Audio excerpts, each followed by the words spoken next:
if you don't want to talk about the COVID headlines and all the things happening around sports, but you want to talk a little ball, that's what we are here to do. I'm Dayne Young. That's Brent Rollins. We're from UGAsports.com, and we do film, don't lie. Georgia and Michigan on the schedule in the Orange Bowl. College football playoff semifinal. Winner going to the national championship game. And we wanted to take a look at Michigan's offense and specifically what the Wolverines might try to do to score against the Georgia Bulldogs. Now, they can't do exactly what Alabama did, so I don't know how much that's going to help them, but that's what we're here to identify. And Brent, we went through, I went through a couple of games most recently. You went through some in the middle of the season.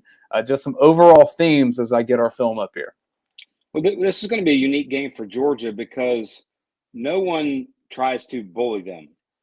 And Michigan is who they are, and they know exactly who they are. They are a run-first football team.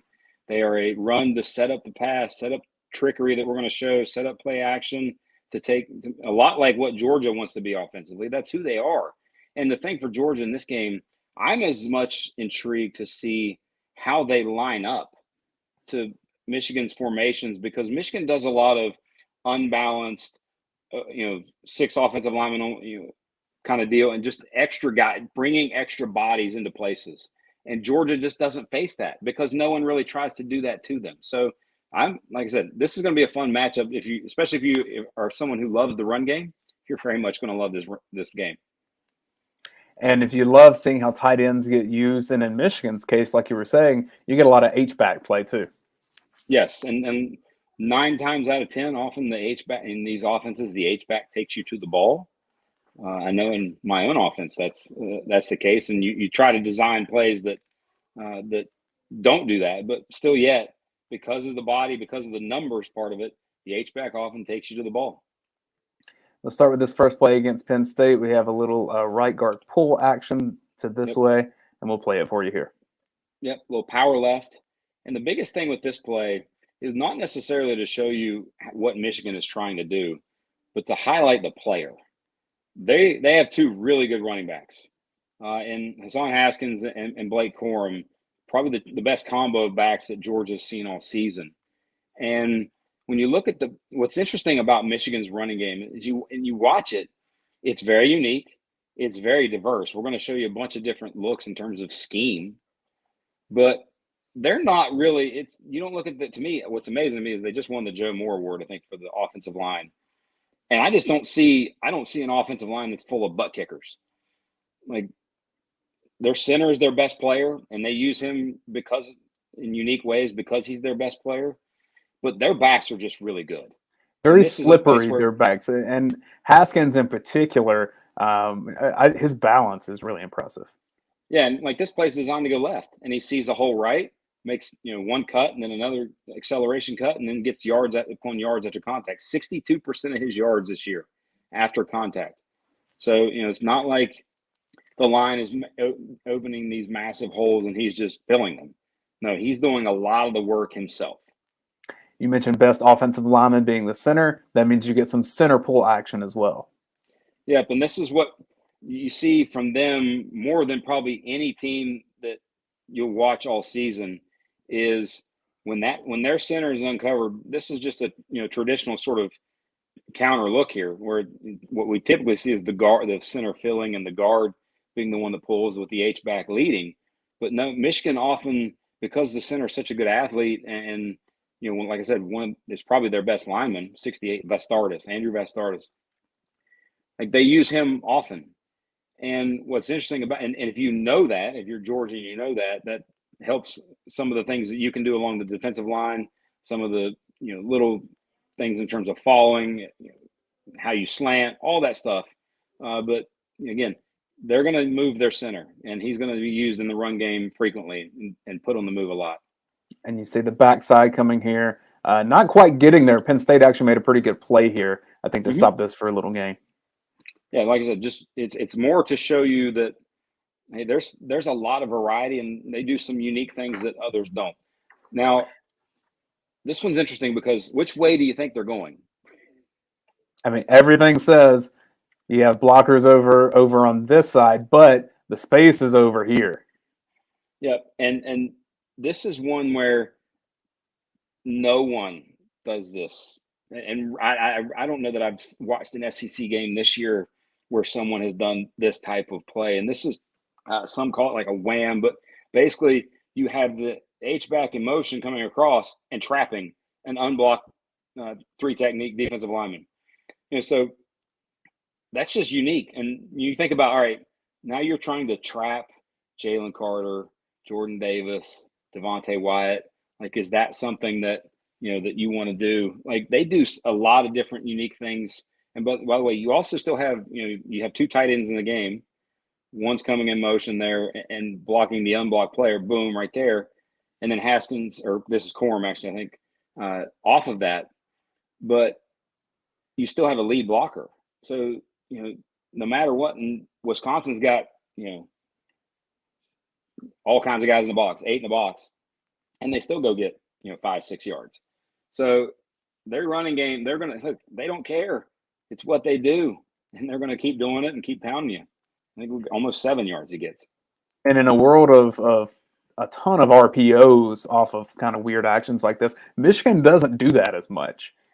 This is not as much copycat football of we're going to have a lot of guys in motion, and then we're going to have 3 actions that can go off of it and do the RPO stuff. They have a couple of those, but it's not what they do regularly. And the thing here is, we talked about this with Georgia's alignment against Alabama and just in general, is when you have those 2 receivers to the top of the screen like they do in this play, the inside guy is covered.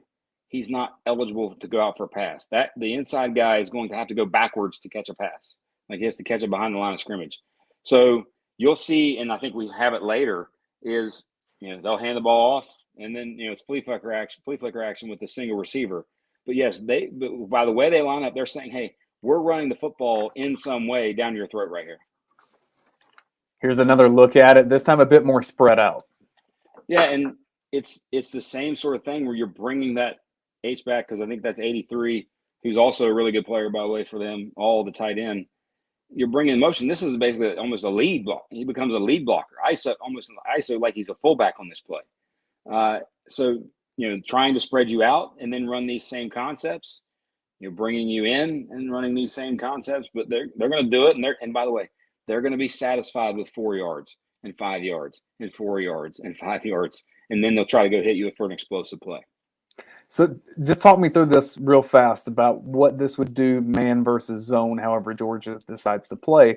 Because when I look at this at the line of scrimmage, I say, all right, this is probably going to be a bit of a mismatch one way or the other, right? Because you're going to have size on someone that's not quite as big. So Georgia may have the faster player out here on the edge. But what happens if, in this case, it's man, but what happens if it's zone?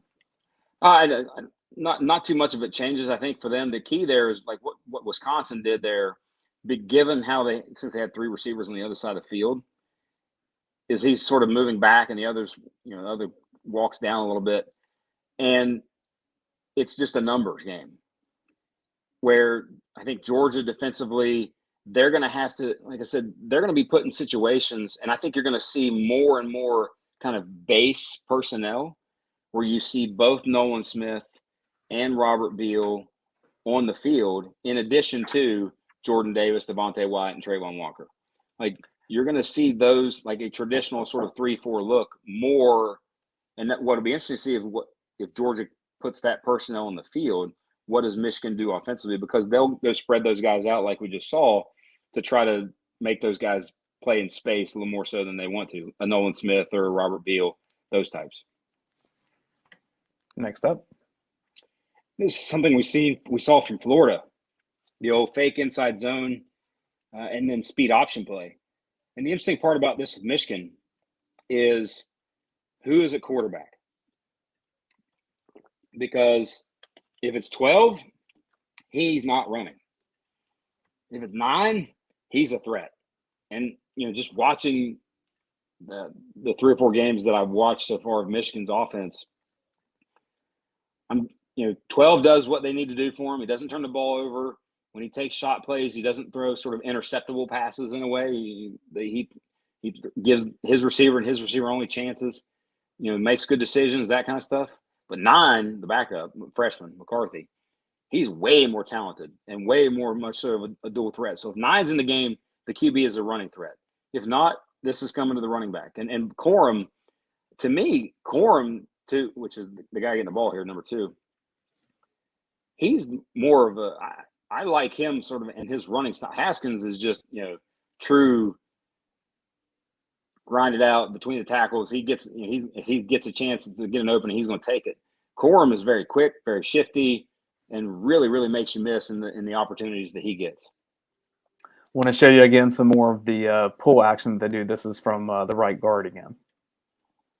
And again, inside sort of power play. The biggest key here is formationally, and this is because if you look at who they're playing right here, they're playing Michigan State, and who is Michigan State's coach? That would be Mr. Mel Tucker, former Georgia defensive coordinator. So obviously they play that sort of 4-2-5, 4 down linemen, with one being the outside, sort of the jack linebacker, and then 2 LBs, and then 5 defensive backs. They play that same defense.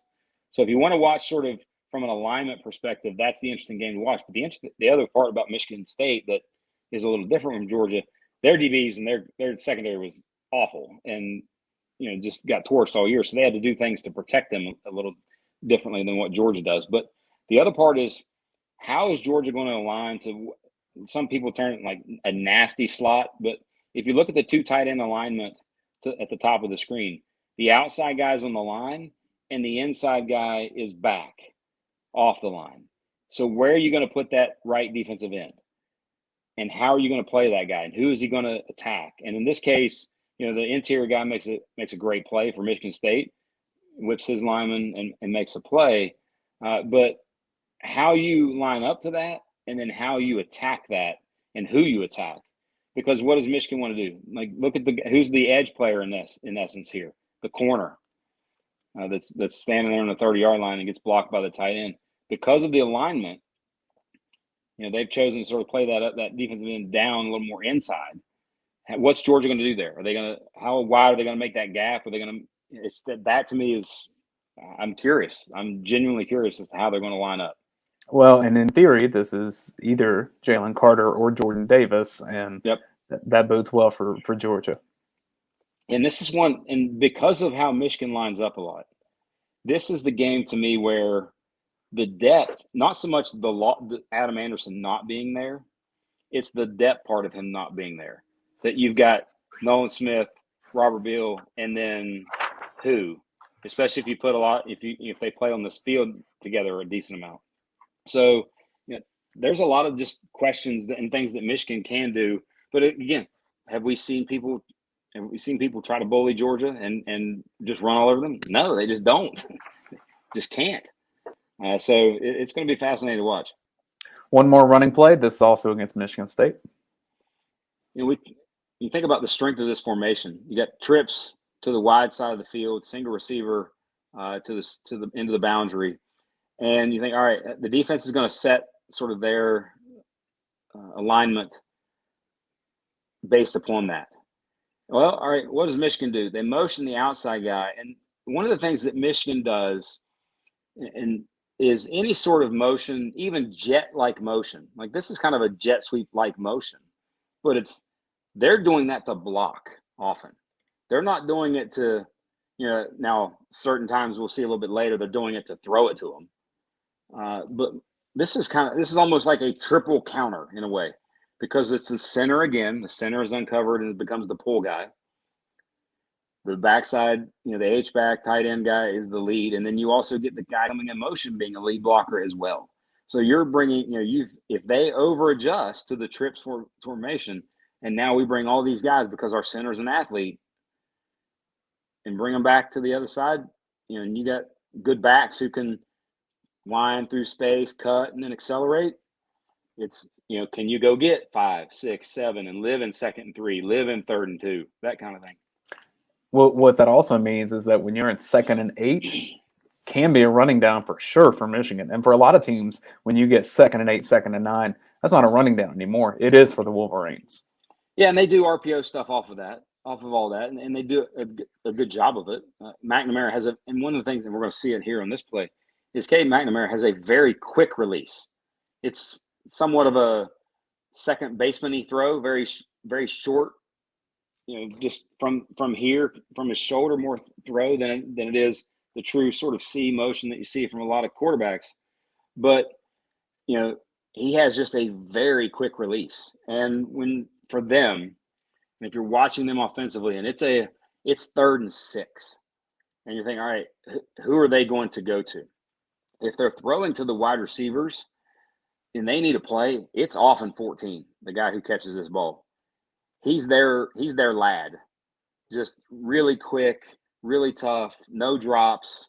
I think he's caught almost 80% plus of his targets. Roman Wilson is 14. So highest passer rating when he's targeted. He's the guy that they look for sort of in those crucial type situations. You see, this is really good timing. You can tell they've worked on this a lot to where head's not even around you, but that motion is beginning. So that way, that ball's here. First down, great route to make sure you get a couple of yards beyond the stick. So even if you get pushed back a little bit, it's going to be a first down. Yep. And the interesting thing about McNamara, and I tweeted this out earlier today, because of his motion, if he's in the pocket, I think you're going to see a lot of Georgia, if they rush and don't get a free rusher, they do it anyway. You're going to do it anyway, but even more so with this guy, because of the ball coming from here in the shoulder area, more so than, up here that you see traditionally. He's 6th in the Power 5 in terms of batted passes. So, Wisconsin got one, Penn State got one. Like it almost once or twice a game, or at least once a game, he gets a ball batted down. And sometimes, hey, if you get bat that ball in the air, now you got an opportunity to make a play.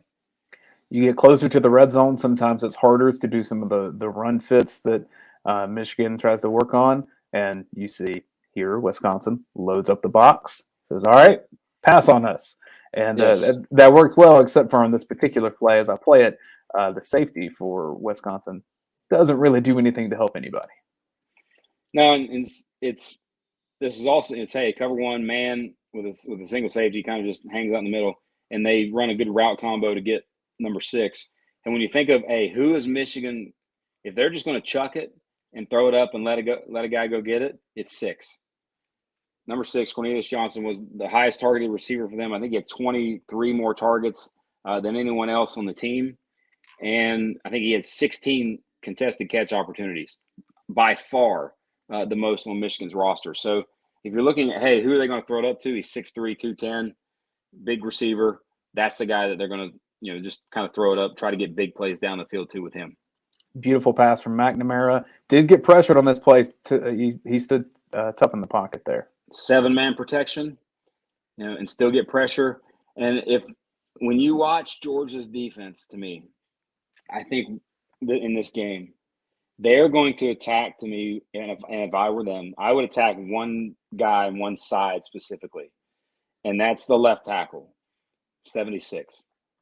76, to me, like you watch him, like Penn State absolutely just destroyed him. He had 9 pressures allowed against Penn State. He has, I think it was something like 15 total quarterback pressures allowed in 3 games against Penn State, Michigan State, and Wisconsin. 3 of the sort of better defensive teams, well, other than Wisconsin or Michigan State secondary. But he got worked in some of those games, and I think you're going to see them attack him specifically. This play, it doesn't show you a lot of the formation, so what we mainly want to show you here is that McNamara has zip on the ball when he throws it, and again, that kind of sidearm second base thing that you were talking about, but when he needs to fit a ball into a tight space, he has the ability to do it. Quick release, very strong arm, and just boom, gets it out, hits that guy in stride. We cut the clip off because he houses it. Interestingly enough, number 1 there for Michigan in this game against Michigan State. I mean, that's just a great ball, right? I mean, he doesn't break stride at all. He had 6 catches on 9 targets for like 160 yards and a couple of touchdowns in that game against Michigan State. I think he had 7 targets the rest of the season. So, for some reason, 1 was the man against Michigan State and not so much there. But no, like I said, McNamara has some arm strength, especially in the the intermediate route. And you see where the ball comes out from. It really comes from right here, as opposed to what you see a lot of times in the QBs being a little higher with the release point. Good job on the umpire to get his head down here. Yes, phenomenal athletic. Those guys are going to be athletes too. Next up, we have just some spacing that they do. I mean, this is when they really spread it out. So we don't see this quite as much, but they have it in their arsenal.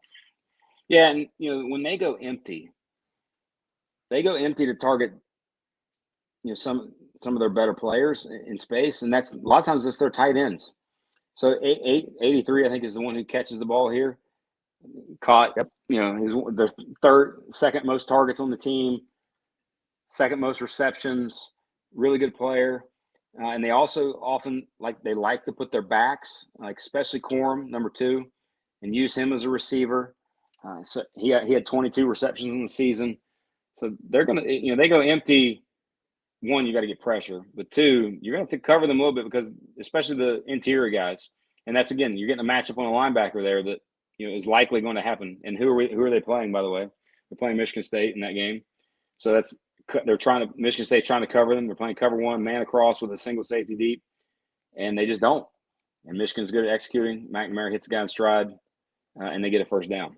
One thing to watch is if Michigan will take the shots here, and they at least had that on this route to see what could potentially happen there. The decision was made before that, but I'm just saying they'll try to set up these matchups to take a shot down the sideline, either to get the pass interference call, which they had a crucial one against Ohio State in the second half, or just to kind of run off and create some space elsewhere.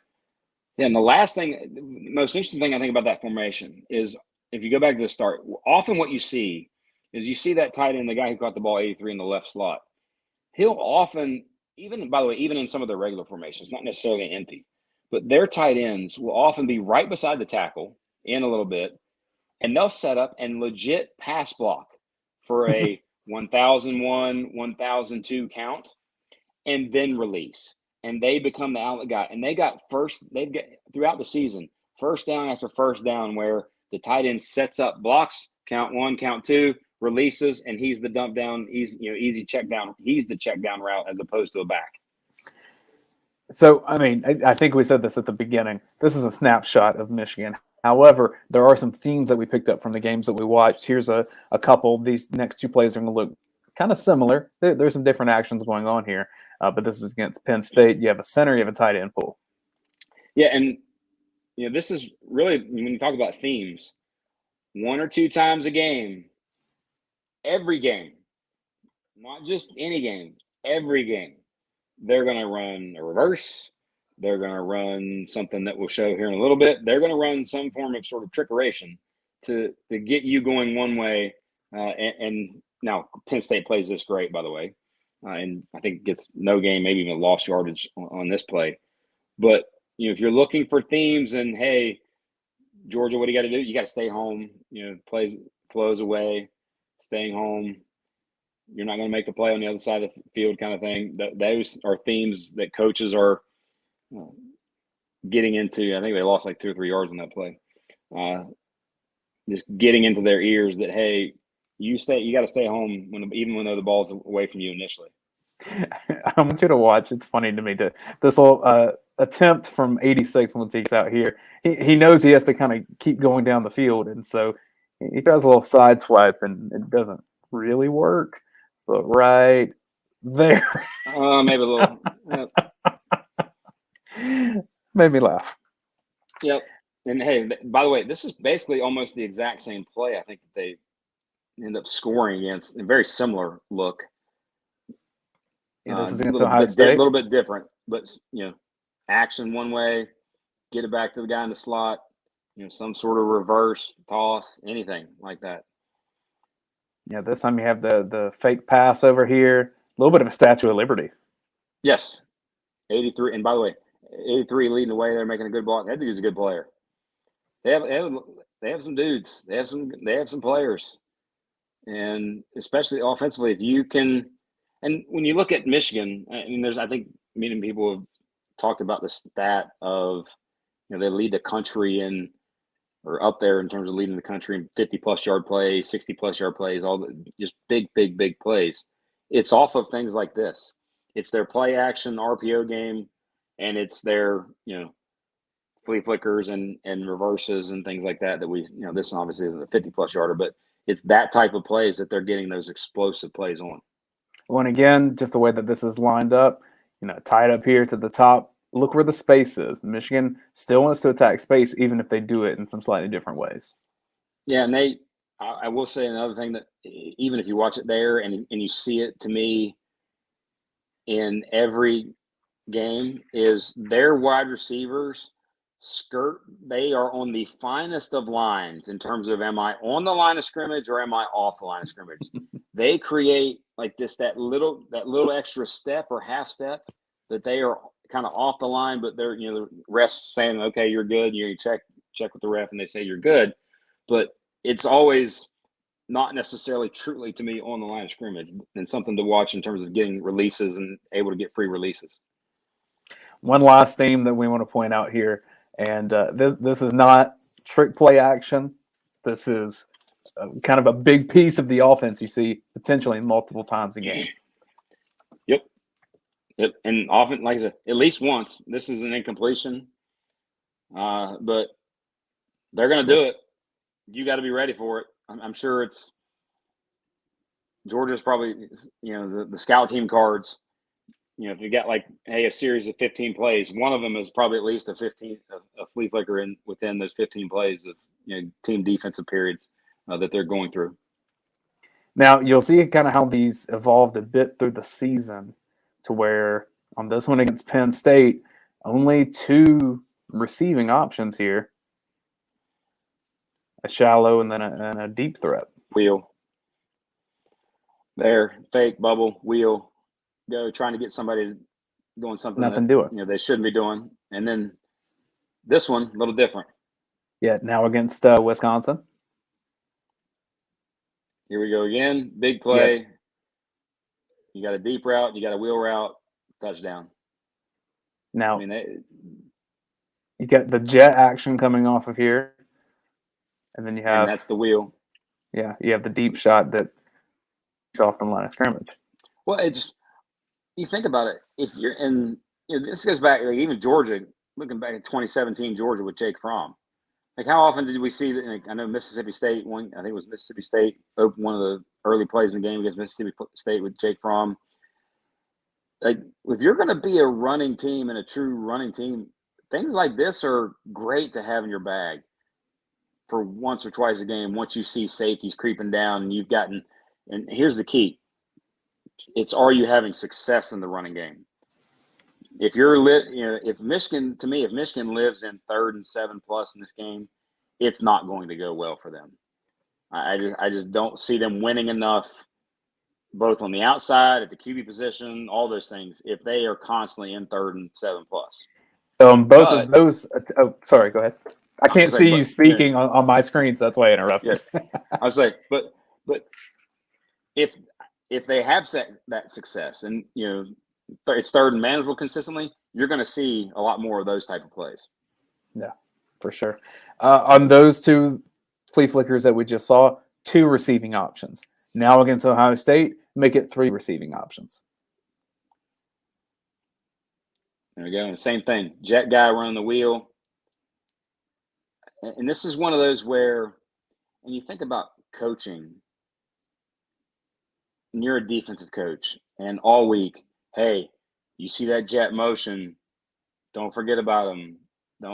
Somebody's got to account for that on a wheel route. So, you see flow away, stay home, and you say those things consistently as a coach, and then in the game, the other team still does it and still has success with it. It's very frustrating. Now, one thing that I saw, I'll be curious to see, with extra time, offensive coordinators can put in a few extra things. Do some of these Michigan receivers or some of these blockers that would be eligible, do they block and then peel off on plays like this? Because that's very well what could happen, to where, maybe it looks like you have 2 receivers on a play. Maybe it does become 3. And you think about Georgia this year, and your point is a great one. Has Georgia had to do any of that? No. Against Alabama, it just became a straight drop back game. They really haven't had that opportunity. They've had a few plays here and there where you're like, ooh, that's a little something different. That's a little trickeration, some of the stuff with the tight ends. But can Georgia have some of these things in their bag that they can pull into in this game for them offensively, just as much as Michigan does? Kind of the hit somebody that they do that all the time. Let's hit them with the same thing. Look at where on this flea flicker, and I know it's a 4-man rush. I know it's a max protect here for Michigan, but look how clean that pocket is, even when the ball gets there. A decent amount of time has already passed through since the snap, right? And so when he gets the ball back and that clean of a pocket, it's a pretty good look for Michigan. So what can Georgia do to have players breaking into the backfield to disrupt this already? Because if this happens against the Bulldogs defense, Michigan has the advantage on the play. Yes, and it's when you also think about McNamara from a clean pocket, 85.4 passing grade, 88.2 overall grade. Quarterbacks are gonna, they're just better from a clean pocket. Now the interesting thing about him is, and I think this is why you've seen him as their quarterback this year. He has 0 interceptions and only 3 turnover-worthy plays when he's under pressure. He only has 6 turnover-worthy plays total. So he does, if you're going to be that, much like with Georgia, if you're going to be that run first, play action, that's where you get your efficiency and your explosiveness from. You can't turn the ball over because you can't afford to turn the ball over. So whichever team in this game does that, and whichever quarterback does turn the ball over, all right, now you've put obviously the opponent in a big bad spot, and your team in the advantage category. And it's every game. Every game is turnovers. It impacts every game. Well, we'll wrap with this, and this was my main takeaway just from watching some of Michigan's offense, because the reputation that it comes with is that it's just a hard-nosed football team. They want to run over you. That they don't do a whole lot of fancy stuff. And I didn't necessarily see it that way. They are hard-nosed. They would prefer to run straight at you for sure, but they've got some gadget stuff in there to create some space, to do some things a little bit differently with some blocking schemes. I thought, especially against Ohio State, that's an explosive offense.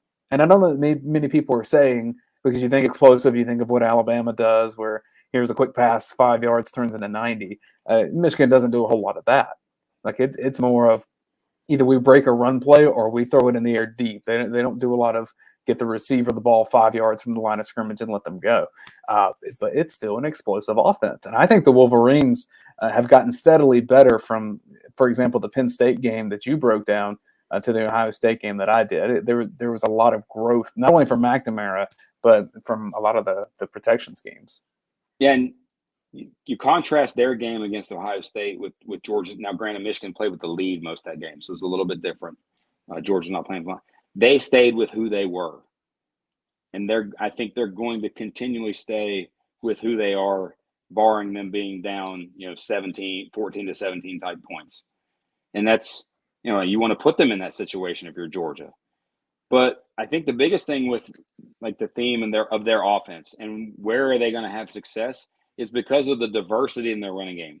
Is they do so many, counter, inside zone, outside zone, pin and pull, inside traps, and some of the other sort of midline type runs tight with the H-back or the tight end as lead blocker, isolation in the middle, like stuff that not really anyone that Georgia sees does. So can they have any sort of amount of success in the running game? It's yet to be determined. No one has been able to do that to Georgia. Alabama was able to have some running success, but it was obviously based upon having the throwing success and the fear of the throw more so than just, hey, we're going to run the football at you. One helpful thing for Georgia's defense, and I'm curious if you had the same thought. Latavius Brini against Alabama was a liability because of pass coverage. Latavius Brini against Michigan, okay, different ball game here. Yes, and somebody who's played all year. Yeah, and you don't have, and maybe your communication issues that you had against Alabama, maybe not as much there because you've had someone who's been on the field consistently all seasons. But I do think you're right in that his presence and his ability to play in this game, because of if you're not going to play sort of your base personnel and have both Nolan Smith and Robert Beal on the field at the same time, Brini becomes the preferred sort of star in that situation. 100% agree. And then if he still gets beat by Michigan in the pass game, so be it. But his run support, tip the cap to them. His run support, because that's the scouting you do, right? If Michigan beats you by throwing 4 deep balls, all right, it happened. That's where Michigan's going to be a little bit worse rather than giving up those 8, 12-yard chunks. That Ohio State could not get off the field against Michigan. That's how that they kept being behind the chains and behind on the scoreboard. Georgia's got to find a way to prevent that. And, Georgia does that itself. So I think the defense should have seen that in practice quite often. Yep, and hopefully we get to see it in 9 days. That's the hope. That's Brent Rollins. I'm Dayne Young with the UGAsports.com. Make sure you are subscribed to this YouTube channel for more of our Film Don't Lie breakdowns. We'll do it through the end of this season, but then also in the offseason, just some concepts that Georgia can do, some things that players can improve on. And then once we get more game film, stuff like G-Day, we'll be involved in that as well. This is a year-round YouTube channel where we're talking about SEC football, Georgia football most often, but we do branch out into what's going on in the SEC and the country. And thanks for watching. Make sure you're subscribed. We'll see y'all next time.